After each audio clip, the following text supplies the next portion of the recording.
I'm just so excited to be in the studio with my sister and friend, Lisane Basquiat. That's right. Whew, traffic is not a game, and I know how hard it is. I'm from New Jersey originally. I've lived in Brooklyn longer than New Jersey, but shout out to Jersey, born and raised in Jersey City.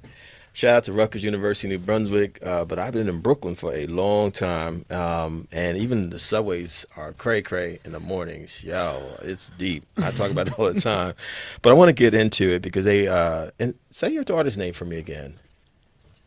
Jessica. We have Emma. And Emma, your granddaughter. Emma's my granddaughter. Jessica. So we have Jessica and Emma. We have three beautiful and four beautiful genius women in the studio right now. And Amina is somewhere. Lisane Basquiat is a powerful force in empowering others to find the balance, fulfillment, and strength to create lasting, positive change in their lives. As a former corporate executive, Lisane has a wealth of experience in navigating the challenges of the professional world while maintaining a focus on personal growth and well-being. She is also the founder of Shaping Freedom. I love the name of that. We just celebrated Freedom Day yesterday, Juneteenth, an organization dedicated to helping individuals redefine what's possible for themselves. And she's the host of a great podcast that I had the honor of being on called the Shaping Freedom Podcast. I'm going to read more of your bio later, but welcome. Thank you. Good morning so to much. you. Thank you, Kevin. Good morning. We're going to breathe. Can we, let's do this really quickly. Let's put on Coltrane's Naima real quick again. We meditate every morning. And since y'all just got here, we're just going to play 30 seconds or so, Jonah, of Naima from John Coltrane. Y'all who are just joining the show, because we literally have callers from all over the country. Some folks from California are up at 4 a.m. listening to us, which is like, yo, that's gangster. Yeah, for real. But let's just set the tone. You ready? I didn't grow up listening to jazz music, unfortunately. Or I guess I did listen to classical music because it was in the cartoons we grew up on. Mm-hmm. I didn't realize what I was listening to as a kid when I was watching Bugs Bunny. You know what I'm saying? But I'm a diehard reggae person, diehard hip hop head, as you know, and I realized am I. I'm peeping sure. game now. Like Kendrick Lamar last night on Amazon Prime. Oh my goodness! Yo, 4 hours. Wow. And he played Not Like Us like 5 times. He did. Proudly. Yes. And then I remember we didn't meet in person at Rock the Bells last year, but you at Rock the Bells. I was like, she's a hip hop head. I am. Wow. You are a hip hop. And I was saying, Jonah's 24. You're a young person. It's like you literally have 4 generations of people who have been affected by hip hop. You got folks born in the 60s, 70s, 80s, 90s, 2000s. It's crazy to me. Mm-hmm. Emma's in it. Yeah, I'm sure you've been listening to hip hop in some form, haven't you? Emma's here. Hey, Emma. Hi. How are you? You said you're 7? Yeah. And what's that word that starts with a G that I said you are? Genius, not jeans. Genius. You are a genius. Like all our children are genius. And I love children. That's right. So Lisane Basquiat's here with her daughters, Jessica, and her granddaughter, Emma. And let's talk about your work. You were in corporate America. I was. Like a lot of folks, and made a conscious decision to leave, and you do health and wellness work. You are about holistic living. Why? Why did you make that switch? Why did you decide to leave? Well, I love corporate because I wasn't really intending to go there or to be there. I was there because that was what was presented to me as the pathway to success, to work a corporate job, wear a suit, work in, financial services and to climb the corporate ladder. And it never felt like the thing that I really was here to do. So what I found myself doing was finding ways to create change within a corporate environment. And that was the work I did. I did project leadership and that kind of thing. But I always had this nagging thought, this nagging kind of voice saying, Lisane, this isn't you. Wow. You're doing this because this is what your father wanted you to do, or what you were told. It's profound because I see so many people on LinkedIn, especially, all across social media, and a lot of women of color, talking about how it has burnt them out. And we've heard about suicide rates, people breaking down, obviously the attacks on diversity, equity, and inclusion. What are you encountering as you help people now to navigate this balance of life that's become your life work? Yeah, well, one of the reasons why I left corporate was because I wanted to affect the folks that worked within corporate, but I knew that I couldn't do it while I was in there within those walls. Wow. And what I witnessed was a lot of burnout. Folks, being in a space where their lives are where they feel disempowered and they want to, make more money or, earn more prestige, but they found themselves kind of in a space where they really weren't sitting in the driver's seat of their lives. And so for me, I wanted to really get down to the nitty gritty of things. I wanted to talk about family. I wanted to talk about legacy. I wanted to talk about the reasons why people show up differently in different spaces and create personas in order to be accepted, and that kind of fight that folks have when they're out there in the world. And I knew that that wasn't something that I could do fully from within the walls of corporate, and decided to embark on, doing my own thing, and really putting myself in the driver's seat. I love the name Shaping Freedom. Why did you pick the name Shaping Freedom? And can you talk about the work your organization does? Absolutely. Well, first of all, it's the day after Freedom Day. That's right. And so I'm really happy to be talking about that. Shaping freedom, because it's not, I think a lot of folks want to be happy, or they want to be enlightened, or to feel better. And what is important to understand is that it's a process of shaping. It's not like a click on the lights and all of a sudden your life is exactly the way you want it to be. It takes time. It takes work. It takes vulnerability, effort, courage, and a willingness to forgive. And to Forgive who? forgive ourselves. Wow. Forgive those who have offended us. Yeah.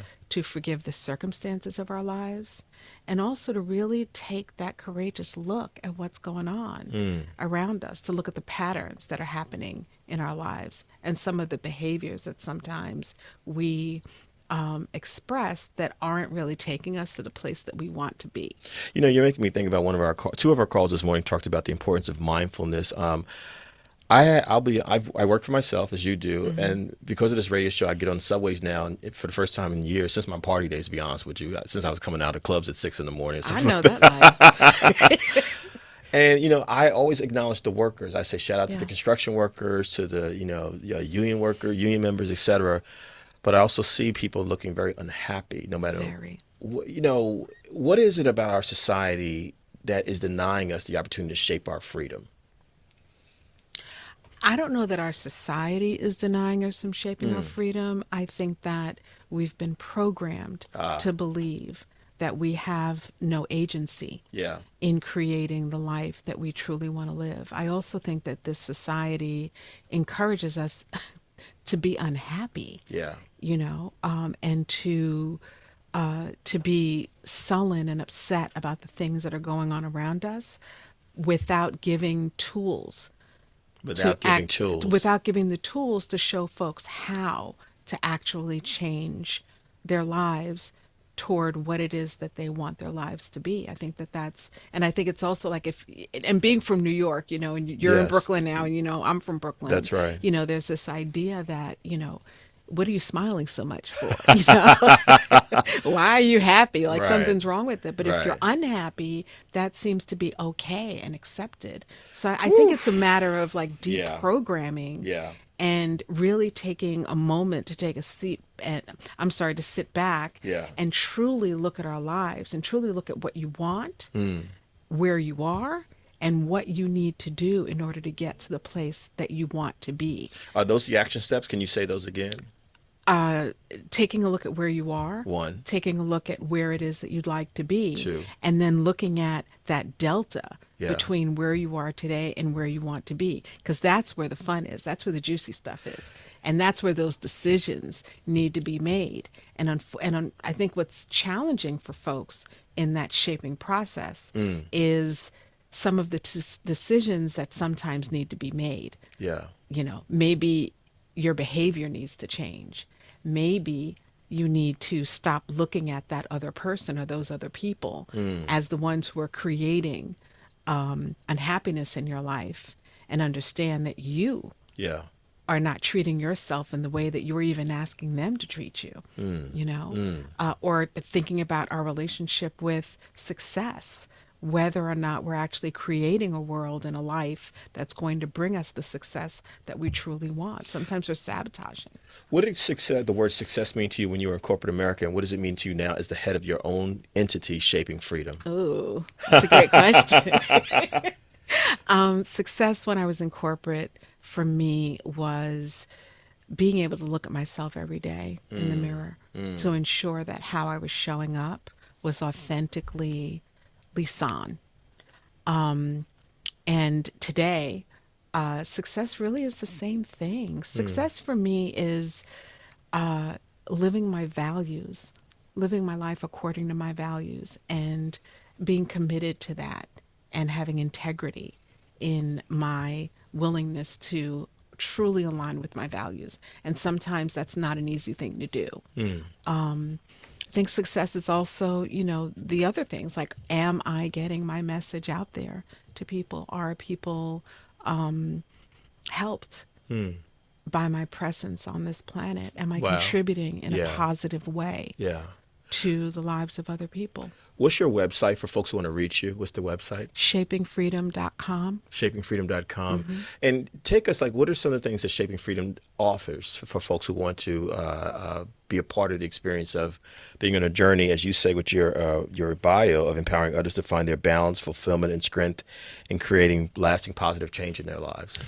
Well, I have some products. I have candles and yoga mats. I love that. I know I'm going do. to yoga tonight. I know you are. I actually listened to the show during you. the entire ride in. Thank you so much. Thank y'all. While I was hoping that the traffic would move. Also programs and workshops that are focused on things like shaping your foundation, and what that means is just making sure that all of those basic steps are handled. Things like your values, boundaries, how to deal with burnout. Yeah. We have a reset workshop that's starting in a few weeks. Are these virtual or in person or both? Both. Okay. Both. Okay. So you can find both. Work on relationships.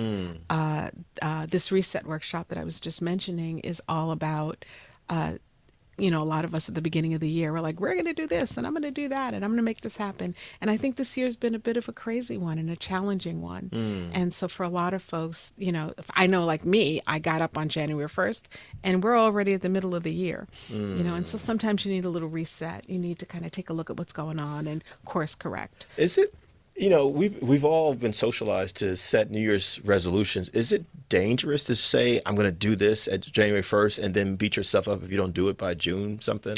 I think any time that you're beating yourself up, that's danger. That's big time danger.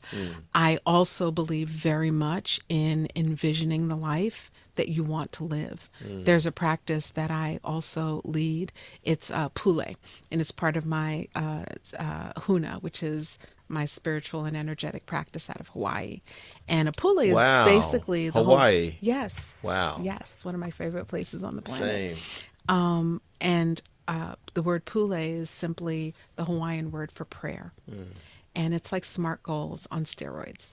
And I'm a firm believer in being very clear about what it is that you want.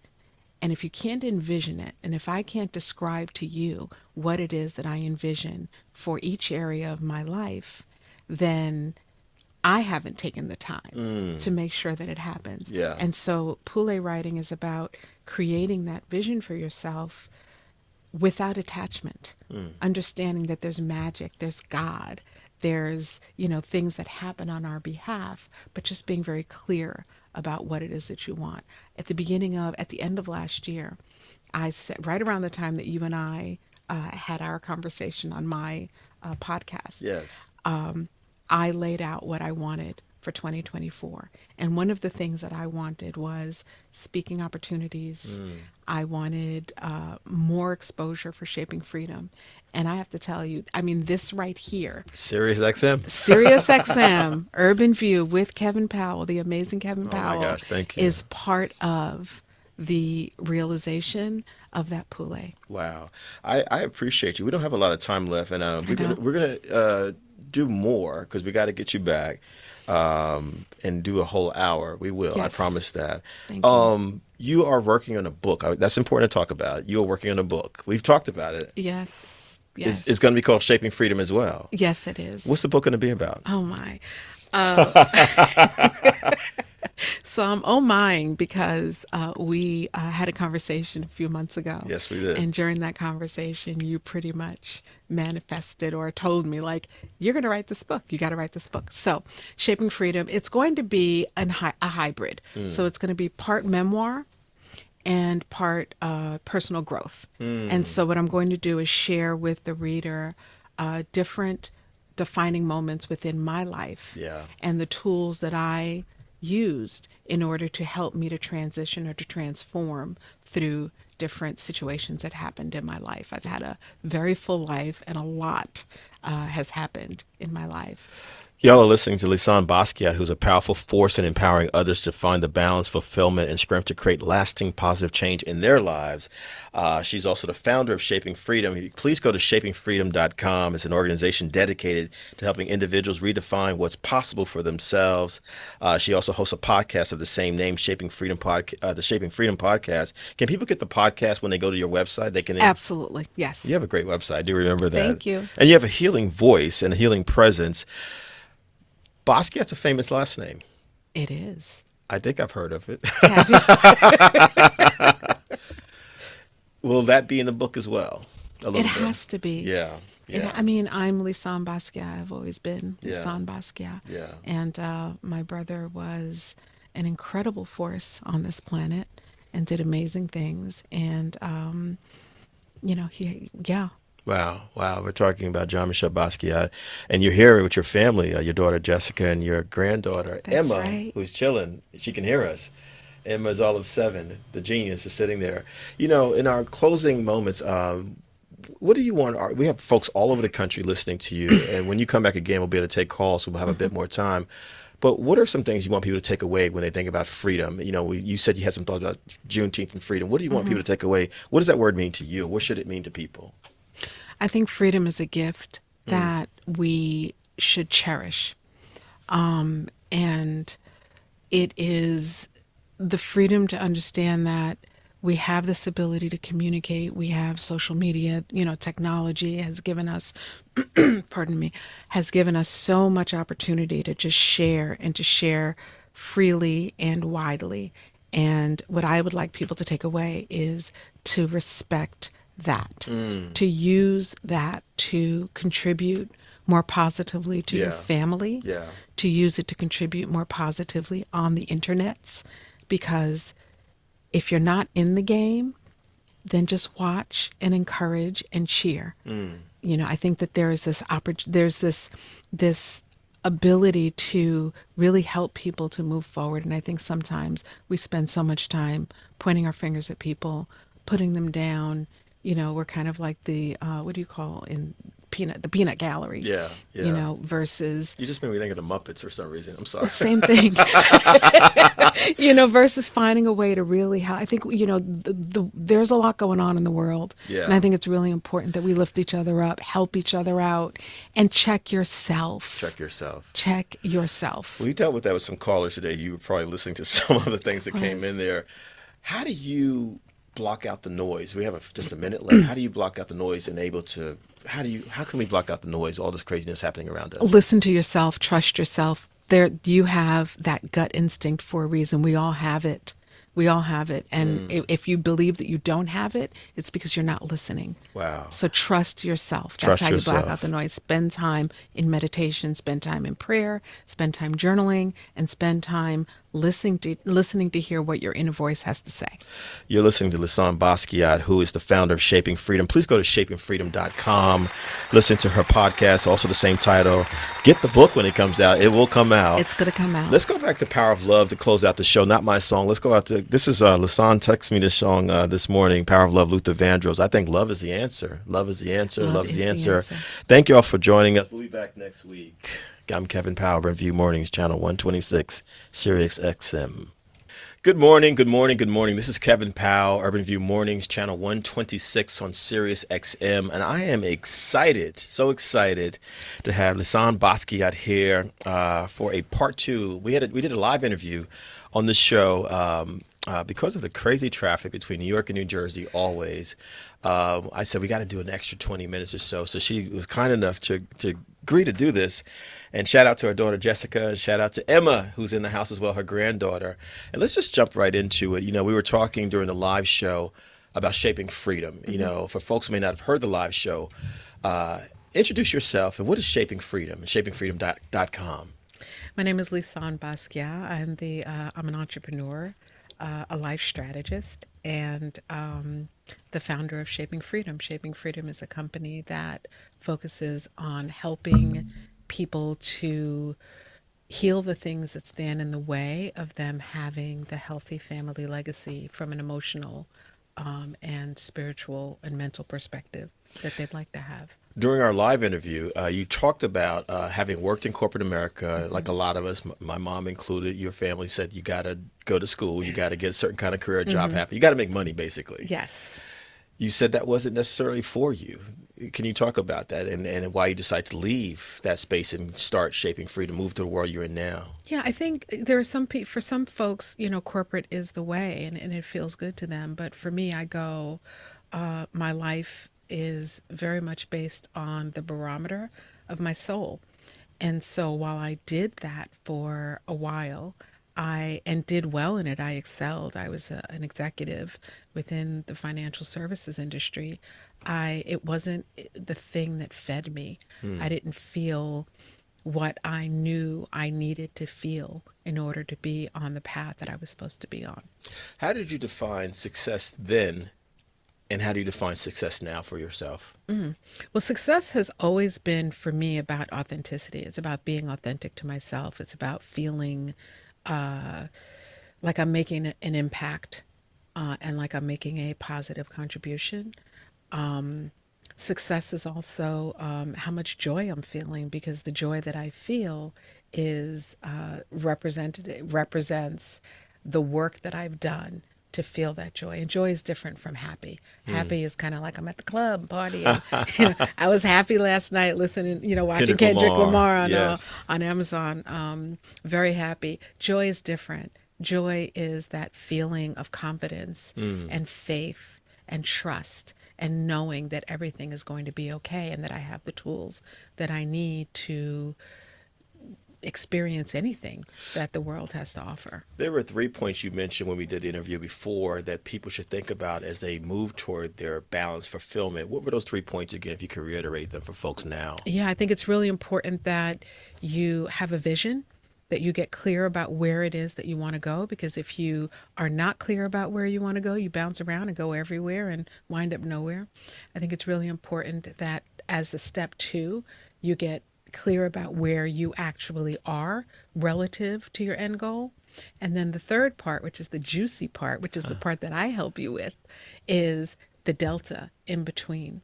And it's that space in between where you start to look at what it is that's standing in your way, or what you need to learn in order to be the person that you want to be, or what you need to release. And that what's involved in there are things like, patterns that are happening within your family. There are things that we get that we're programmed with that maybe don't work for us. And they're usually by well-meaning people who love us and who want the best for us through their eyes. But we evolve, we change. And what that person may think is best for you isn't necessarily the right thing for you. Just like in my situation, I'm first generation. My father is first generation Haitian, yes, and Puerto Rican. Haitian and Puerto Rican. And my father's dream was, get into corporate, climb the corporate ladder. Very well meaning. His intentions were 1000% right. And at the same time, it wasn't right for me. And so I think there comes a point in our lives where you really have to get clear about what you want, where you want to be, and how you're going to get there. And it requires truth-telling. Truth-telling, and how much does it involve courage? And how do you get that courage if you have self-doubt?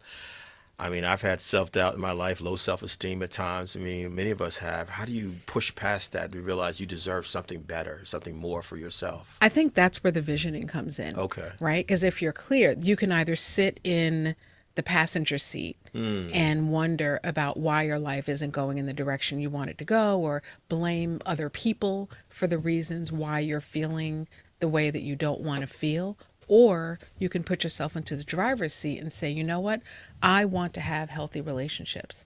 I want every relationship that I have to be one that feels abundant, that feels good, and that is right for me. Wow. And it takes courage to actually implement that and to put that into action by actually changing the relationships that need to change, improving the way you're showing up in relationships, which is something I think that a lot of folks don't necessarily understand. You know, sometimes we sit and we're like, you know, all these guys are horrible people and they could very well be, I don't know, right. you know, but you have to look at yourself in the situations and circumstances that you find yourself in your life. That's where the courage comes in. That's not easy. No, and I'm going to be honest about it. I know I speak for myself and for a lot of our listeners out there, and there's literally millions of people who listen to SiriusXM. My personal life has been messy through the years at times. My work life has been messy, and then there's the family. How do you just cut people off? What do you do to get towards that balance, that shaping freedom, your organization and your vision for people? How do you get there? What do you do? Do you cut folks off? Do you create boundaries? What do we do? I just want one quick correction. One thing, it's really community, right? It's an organization, but what I'm building is a community of people who want to take a deeper dive into their lives, Right. you know, and a deeper dive into the ways to get to the place that you want to be. So I'm saying that because sometimes maybe the answer is to disassociate yourself from a person. But I think that that's easy. Yeah. That it's really easy. And I see a lot of that on the internet. It's like, you know, you don't have to speak to that person ever again. Maybe you don't want to speak to that parent or that sibling or that friend or that, you know, romantic partner who hurt you. Maybe they don't belong in your life, but I think you owe it to yourself to really take a look at how successful you are at setting boundaries, whether or not you've made your choices and your decisions relating to that person according to your values. Because if you understand your core values, you will live by them. Yeah. And sometimes we wind up in places because we're not living by our values. And then we get upset at the people that are involved and that conspire with us to live outside of our values. Yeah. But when we take full 100% accountability for our lives, and actually I think that you asked me the question earlier about what do I see as success. I think success is taking 100% accountability for your life. Taking 100% accountability for your life. 100%. I've never heard that definition of success, and I hope it's going to be in your book called Shaping Freedom. It will be in my book called Shaping Freedom. I don't know which chapter, but it'll definitely be in there. Taking accountability means, you know what, Kevin, we're having a hard time getting along here. Yeah. And, you know, I know you know, close the lights while I was in the room, whatever, right? But let's sit down and have a conversation because I want to have a healthy relationship with you. And my healthy relationship with you could wind up with us making a decision and an agreement that we're not going to deal with each other anymore. But I owe it to myself to be accountable for ensuring that I have laid out clear boundaries, that you know what's going on. Because a lot of times we get into things with people and we expect them to be in our head, hearing everything that's going on inside of our head. That's not, we have to talk. We have to use our words. We have to put on the table what it is that we truly want. And we also have to be vulnerable. And I think that's something that a lot of us find difficult to do because our ego's in the way or because we don't want to look weak, you know. And what's the real strength is to be able to say, you know what? I love you. And I want to be in friendship with you. And I don't know how to fix this, but I do know that what I want is for you and I to have a healthy relationship. Healthy. You know, I think about as you're talking, you know, we never said words like healthy, healing, trauma, triggers when we were coming up. People are saying it now, but I also still wonder, do people, you know, you are one of the examples I see out there of that is actually laid out. Here's how we can do it. Here's some steps. And I love that you corrected me and said community, not organization. Absolutely. Community. Because, I'm an only child. I'm a writer. I've been a solo person all my life, but most of my life. But I also realize I need people. So we do need people to try to figure this out. Maybe it just needs to be the right people. Is that what you're saying around us? I think you want to have the people around you who see you. Wow. You want people around you who see you, who truly see you. You want to feel welcomed. You asked me earlier in the first segment about the things that Shaping Freedom does. One of the things that I do that is, this is probably the most fun that our team has. I run something called Soulful Saturdays. Soulful Saturday. Soulful Saturdays in San Diego. And it always happens, guess what, on a Saturday. And San Diego's not the most diverse place in the world. I grew up in Brooklyn, Right. super, super diverse. That's right. And what Soulful Saturdays does is it provides an environment for people who want to be in diverse spaces. And so in San Diego, that again is not the most diverse place on the planet, you have people from all walks of life. Yeah. We come together on a Saturday, they're themed. We have anywhere from 50 to 100 people in the room, and we have conversation, we have fun, there's some libation, sometimes there's food, and it's really about community. And what people say when they walk away from these events is that they felt welcomed, that they'd never, first of all, they didn't know that there were this many people of color in San Diego, and people who are not of color and people who are of color said the same thing. They're like, oh my goodness, this is amazing. We're in this space where we're truly in community, where people are saying hello to each other, and it's not about networking, and it's not about what you can do for me or what I can do for you. It's about us seeing each other and welcoming each other and creating that space. Wow. And I think that that's what a lot of people that's what we're craving. Yeah. Is to be in safe spaces. There's not a lot of space right now where people feel safe. Wow. And I think those of us who have the ability to create that safe space should continue to do it. You're one of those people. You create safe space. Thank you. Can Shaping Freedom be a movement? Can we make it a movement nationally? We need it. I think it is. Yes. Yeah. I think it is. And I think that the more people have the ability to look at themselves in the mirror, to pull up the courage, to make the changes that they know they need to make, the happier and more joy-filled they are. Yeah. The better they're able to interact with their children, with their grandchildren, with their spouses, with their parents. The more truth-telling takes place. That's kind of that bacterial thing that holds us to bonds of negativity. Yeah. It's the absence of light. Yeah. Right? And so if you bring light into a situation to where I'm able to say, you did this and I can forgive you, but what are we going to do to move forward? That is what I believe will help this country. So when you see all the isms and phobias out there, Yes. and I asked you this before, in our conversations, how do you not necessarily tune out the noise, but how do you navigate the noise? Is it what you're saying? We have to know who we are, and we've got to be able to have a new vision for ourselves, because otherwise we'll just get caught up, I guess, what people call grind culture. Yes. All that, and taking accountability, and also not buying into the hype. Yeah. It's like, you mentioned the song this morning, don't believe the hype. Like there's this hype that everything is horrible, that, we have to be in this space where everything is about divide. And I think that's hype. I think it's nonsense. Yeah. There's something about me where I'm a woman, you're a man.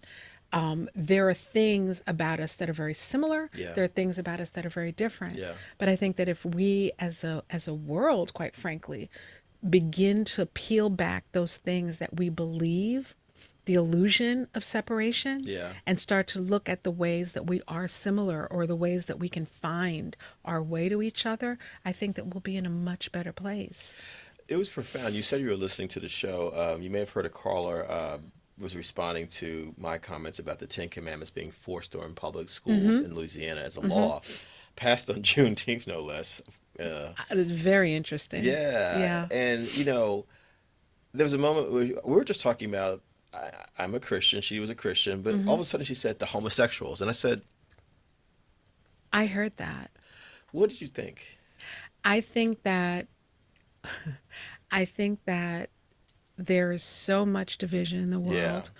world along the lines of gender, sexuality, color, Yeah. race, citizenship. There's so much divide that if either you're for peace or you're not. So if I'm for peace, which I am, I'm raising my hand to that, Yeah, me okay? too. What that means is that I must provide, my commitment to myself is that I'm going to provide a safe space for everyone. Yeah. I'm going to welcome Everyone. everyone. Yeah. And I think that we cannot, and I'm just going to say it if I can, as Black folks, we cannot fight the fight that we fight every single day in this country and then turn around and do the same thing to other people. Yeah. Yeah. Because the same misunderstanding, the same lack of knowledge, the same not inability to see another person as a human is those are the recipes to Yeah. racism, That's right. right? So if Say that you again. The recipes. the recipes to racism Wow. are things like not understanding that another person is a human being Yeah. or believing that because someone else is a little bit different Yeah. than I am, that somehow or another they're wrong and I'm right. It's like we live in this society that goes by the rules of King of the Hill, which is a game that gorillas play, Right. where they climb up a tree and the winner is the one who has stomped through all the other gorillas that are lower than them on that tree on the tree.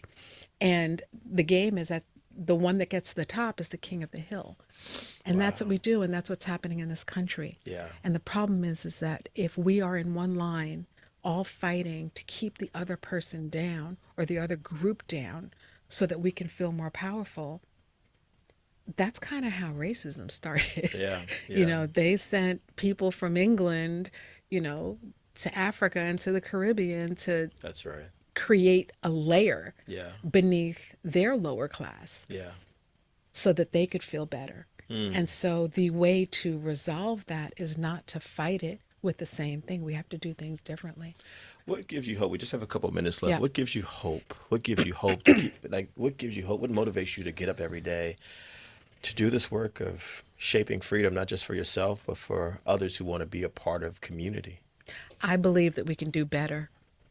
I believe that we can do better. I believe that I am holding and standing for a world where we hold each other accountable and where we hold each other accountable no matter what, where men stand up for women, where women stand up for men, where we stand up for what's right.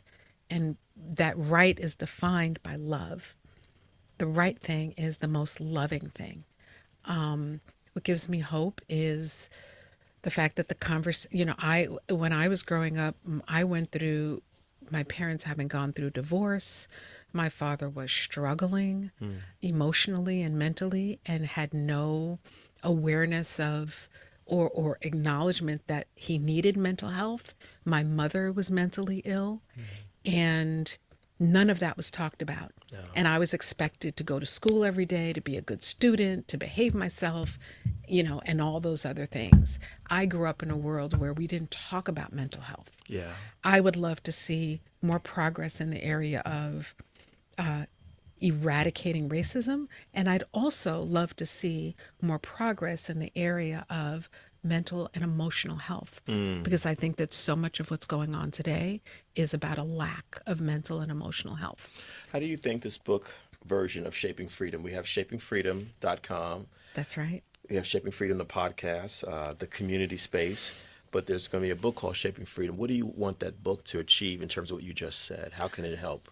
That book is going to lay out the roadmap. I have come a long way. And even my ability to say that is progress, because I haven't always given myself credit. But I have come a long way, and I have worked through and done the very, very challenging work sometimes of digging deep, of taking a look at my life, of pulling apart and changing the behaviors in my life and the decisions in my life that were taking me away from my path and who I'm supposed to be. And so what my vision for this book is to provide a roadmap for the reader to work through the things that they know they need to work through in order to have a life that they absolutely love living. And I believe that that is possible. And I'm not saying that life doesn't life and things don't happen. Right? I'm a human being just like everybody else. And I know, and I'm a testament to the ability to look at your life, make the changes, live a more happy life, because you know what?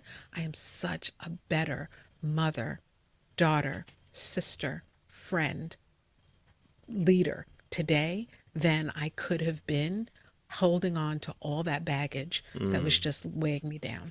Urban View listeners, you've been listening to Lisane Basquiat, who's a powerful force for empowering others to find the balance, fulfillment, and strength to create lasting positive change in their lives. What I appreciate about you is your honesty, your integrity, your truth-telling. I consider you a healer.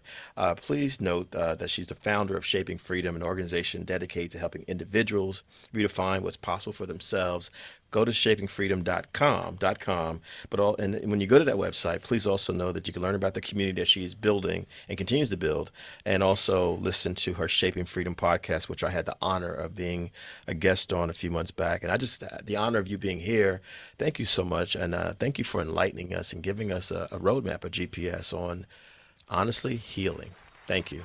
Thank you, Kevin.